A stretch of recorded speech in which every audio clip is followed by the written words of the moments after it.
नमस्कार मंडळी. तर आता लवकरच आपल्या लाडक्या गणपती बाप्पांचे आपल्या घरी आगमन होणार आहे आणि त्याआधीच आहे अंगारकी संकष्टी. तर त्यासाठी म्हटलं हे असे खुसखुशीत अगदी बिस्किटासारखे तयार होणारे तळणीचे मोदक कसे बनवायचे ना, ते आपण आज पाहणार आहोत. तर इथे तुम्ही मोदक हा बघू शकताय. अगदी खूप छान याला पाकळ्या तयार झालेल्या आहेत.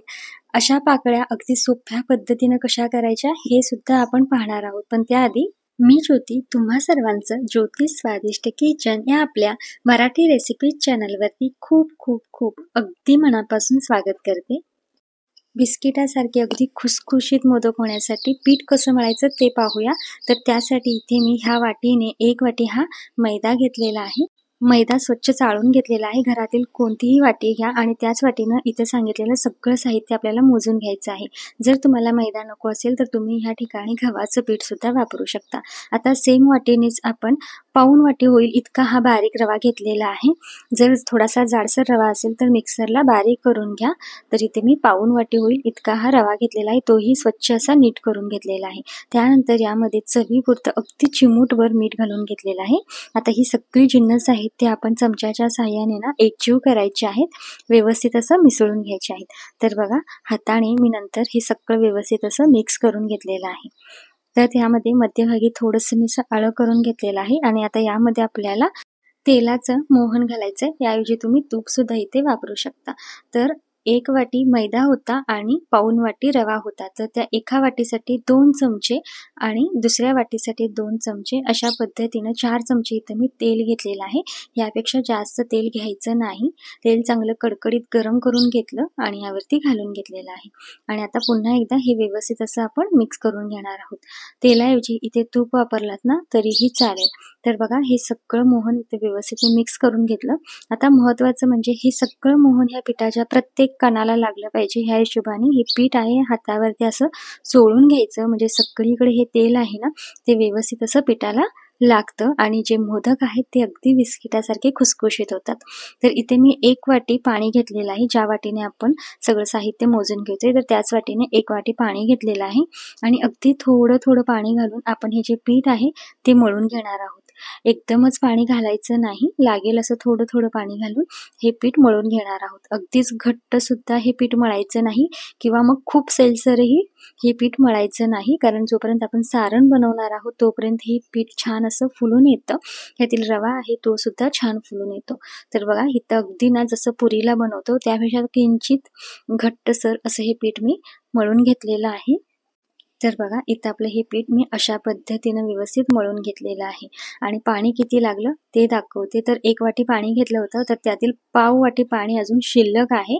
तर इतकं पाणी मला हे पीठ मळण्यासाठी लागलेलं आहे. आता ह्या पिठावरती आपण झाकण ठेवून हे पीठ असंच आपण भिजत ठेवणार आहोत आणि तोपर्यंत आपण सारण बनवून घेऊया. तर सारण बनवण्यासाठी इथं कढईमध्ये मी साधारण 2 चमचे तूप घेतलेलं आहे. तूप चांगलं हलकं गरम झालं की लगेच यामध्ये 1 चमचा खसखस घालून घ्यायची आहे. गॅसचा फ्लेम पूर्णपणे लो ठेवायचा आहे आणि लो फ्लेमवरती ही खसखस अगदी अर्धा मिनिट ह्या तुपामध्ये अशी परतून घ्यायची आहे. खसखस परतल्यानंतर लगेच ज्या वाटीने आपण साहित्य मोजलं त्याच वाटीने इथे मी ओल्या नारळाचा चव घेणार आहे, जो की मी खवून घेतलेला आहे. जर तुम्हाला खोबरं खवायचं नसेल तर खोबऱ्याची जी वरची साल असते काळ्या कलरची ती काढून घ्यायची, बारीक बारीक चिरायचं आणि अगदी मिक्सरला लावून बारीक करून घ्यायचं तरी सुद्धा चालेल. तर इथे मी हा 2 वाट्या चव घेतलेला आहे ओल्या खोबऱ्याचा आणि आता हा चव ह्या तुपामध्ये आपण व्यवस्थित असा परतून घेणार आहोत. यातील पाण्याचा अंश कमी येईपर्यंत आपण हे खोबरं सतत असं परतत राहायचं आहे. म्हणजे ते अगदी कोरडं कोरडं होतं आणि सारण जे पुढे तयार होतं ते सुद्धा चविष्ट होतं. शिवाय अजिबात ते सारण चिकट होत नाही. हे महत्त्वाचं आहे. त्यामुळे खोबरं इथं व्यवस्थित परतून घेणं हे खूप जास्त महत्त्वाचं आहे.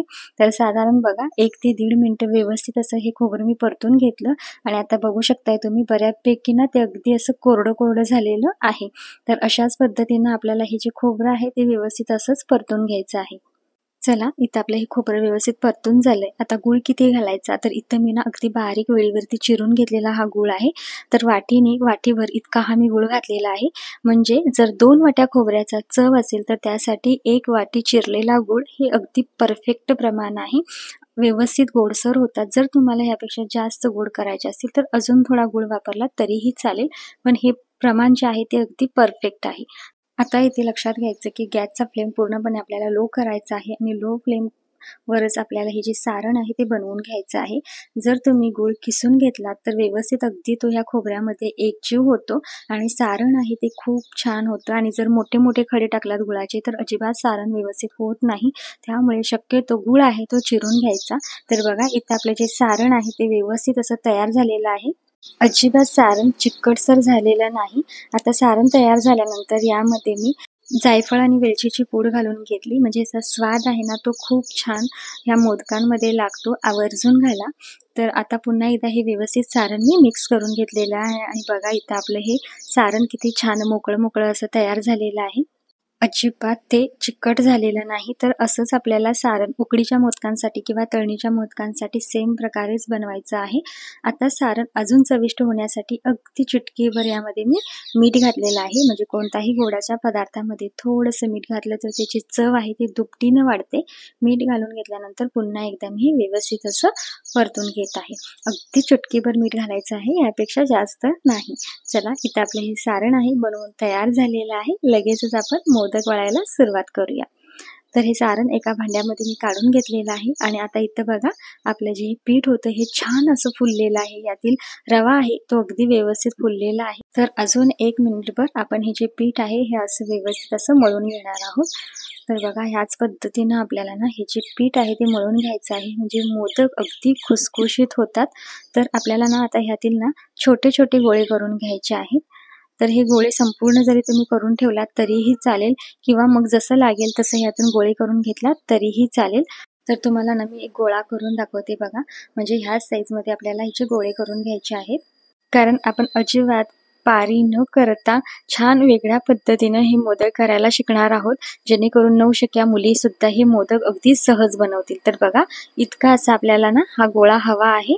तर इथे ना हे मी सगळे गोळे करून ठेवलेले आहेत आणि जे आता हे गोळे आपण करून ठेवलेत हे आपण एका भांड्यात घालून ठेवायचे आणि झाकून ठेवायचे. जसे लागतील तर त्यातील एक एक गोळा आपण काढून घेणार आहोत. म्हणजे काय होतात ते अजिबात वाळत नाहीत आणि यावरती कापड झाकून ठेवा किंवा एखादं प्लेट झाकून आपण ठेवू शकता. चला इथं आपलं हे सारण सुद्धा बनवून तयार झालेलं आहे आणि इथे तुम्ही अगदी जवळून बघा खूप छान मोकळं असं हे सारण तयार झालेलं आहे. आता ह्यातील गोळा आहे तो आपण असा पळपुटावरती ना लाटून घेणार आहोत. आता लाटताना जर थोडंफार ते चिकटत असेल तर वरून आपण काय करणार आहोत थोडंफार अशी मैदा किंवा गव्हाचं पीठ घ्यायचं आणि ते थोडंसं भरभरून घ्यायचं. अगदी जास्त प्रमाणामध्ये लावून नाही घ्यायचं. होता होईल इतकं थोडं लावून हे लाटण्याचा आपण प्रयत्न करायचा आहे. तर बघा अशा पद्धतीने ना हे आपण गोलाकार असं लाटून घ्यायचं आहे. आपण जशी पुरी लाटतो सेम त्याच पद्धतीने आपल्याला हे लाटून घ्यायचं आहे. आता तुम्ही बघा अगदी ह्या साईजमध्ये मी हे लाटून घेतलेलं आहे. आता मधोमध आपण ह्यातील ना 1 चमचा सारण घालून घेणार आहोत आणि आता ती महत्त्वाची ट्रिक तुम्हाला सांगते. आपल्याला ह्याला कळ्या पाडायला पाहिजेत असं काही नाही, पण तरी सुद्धा खूप छान ह्याच्या कळ्या पडतात. तर हे टोक आणि हे टोक असं एकत्र करायचं आणि ज्या पद्धतीनं आपण गाठोडं बांधतो ना अगदी त्याच पद्धतीनं आपण हे बांधून घ्यायचं आहे. बघा किती सोपं आहे. पहिल्यांदाच मोदक करणाऱ्या स्त्रिया किंवा पहिल्यांदाच मोदक करणाऱ्या नवशिका महिला असतील त्या सुद्धा अगदी सहजपणे हे मोदक करू शकतील. कोणीही सहजपणे करू शकतील. इतके छान आणि परफेक्ट असे हे मोदक बनून तयार होतात आणि खूप सोपी पद्धत आहे. त्यामुळे ना अजिबात आता कळ्या पडायचं टेन्शन नाही. तर अगदी गाठोडं बांधतो ना त्याच पद्धतीनं हे करायचं आहे आणि बघा अगदी खूप छान असा इथं आपला हा मोदक तयार झालेला आहे. सगळे टोक एकत्र मिळवायचे आणि वरच्या दिशेने व्यवस्थित असे हे फिरवून घ्यायचे. वर आलेलं एक्स्ट्राचं टोक आहे ना ते आपण काढून घेणार आहोत आणि बघा तुम्ही अजिबात आपण कळ्या न पाडता सुद्धा अगदी इथं आपला छान कळीदार मोदक तयार झालेला आहे आणि खूप सुबक असा हा मोदक तयार झालेला आहे. खूप छान दिसत आहे, तुम्ही बघू शकताय. तर तुम्ही अशा पद्धतीनं सुद्धा ना अगदी साध्या सोप्या पद्धतीनं मोदक करू शकता. आहे की नाही अगदी सोपी पद्धत. तर पुन्हा एकदा मी सेम त्याच पद्धतीने कसं बनवायचं आहे ते दाखवणार आहे आणि त्यापुढे अजून एक पद्धत आहे मोदक बनवण्याची, तीही खूप सोपी आहे, ती सुद्धा आपण पाहणार आहोत. तर इथं सर्वात आधी ही अशी आपण पात लाटून घेतली, मध्ये 1 चमचा सारण घालून घेतलं.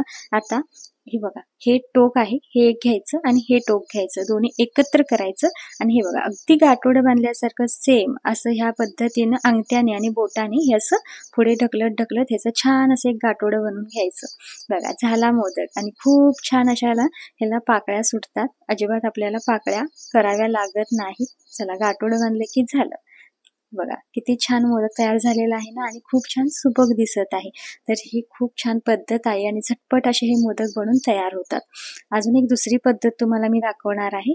आपण सुरुवातीला सेम पद्धतीनं पात लाटून घेतली, मध्ये सारण घालून घेतलं आणि आता बघा आपण अशा पद्धतीने ना ह्याला पाकळ्या पाडणार आहोत.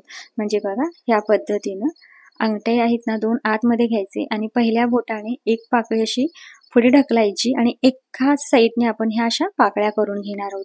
ही पद्धत सुद्धा खूप सोपी आहे आणि अगदी पटकन हे सुद्धा मोदक बनून तयार होतात. तुम्ही या दोन्हीपैकी कुठलीही पद्धत वापरून मोदक बाप्पासाठी करू शकता. बाप्पा नक्की खुश होतील. इतके छान आपले हे तळणीचे मोदक बनून तयार होणार आहेत. बघा खूप छान हा मोदक सुद्धा झालेला आहे. आपल्याला एक्स्ट्राचं असं ह्यामध्ये काहीच करावं लागत नाही. अगदी सहजपणे आपण हे मोदक वळू शकतो. बघा झालाय की नाही सुबक. तर अशाच पद्धतीनं तुम्ही सुद्धा पहिल्याच प्रयत्नामध्ये इतके छान मोदक नक्की बनवाल याची मी तुम्हाला खात्री देते. तर हा मोदक तुम्ही बघू शकताय खूप छान झालेला आहे आणि ह्याला पाकळ्याही खूप छान आलेल्या आहेत. तर ना इथे आपले हे सगळे मोदक बनून तयार आहेत. बरं मोदक तयार आहेत, आपण तळून घेणार आहोत. जर तुम्हाला इथेपर्यंत व्हिडिओ आवडला असेल तर प्लीज व्हिडिओला एक लाईक नक्की करा. चला तर आता मोदक तळून घेऊया. तर त्यासाठी गॅसवरती मी आधीच तेल गरम करायला ठेवलं होतं आणि तेल अगदी परफेक्ट गरम झालेलं आहे. बघा छोटासा गोळा टाकल्यानंतर लगेच तो तरंगून वर आलेला आहे. ह्याचा अर्थ तेल गरम झालेलं आहे. आता आपण हाताने सुद्धा मोदक यामध्ये सोडू शकतो किंवा मग झाऱ्यावरती ना असा मोदक घ्यायचा आणि अलगदपणे तो ह्या तेलामध्ये सोडायचा. म्हणजे हातावरती तेल येण्याची सुद्धा अजिबात आपल्याला भीती वाटत नाही. तर झाऱ्यावरती मोदक घ्यायचे आणि सोडून द्यायचे. गॅसचा फ्लेम मी मीडियम केलेला आहे आणि मीडियम फ्लेमवरती आपण हे मोदक तळून घेणार आहोत. तर झाऱ्यानेच ना असं मोदकाच्या ह्या टोकावरती तेल थोडंसं असं घालायचं. म्हणजे जे टोक आहे ते अजिबात मोडत नाही आहे असं राहतं. ही सुद्धा महत्त्वाची टीप आहे.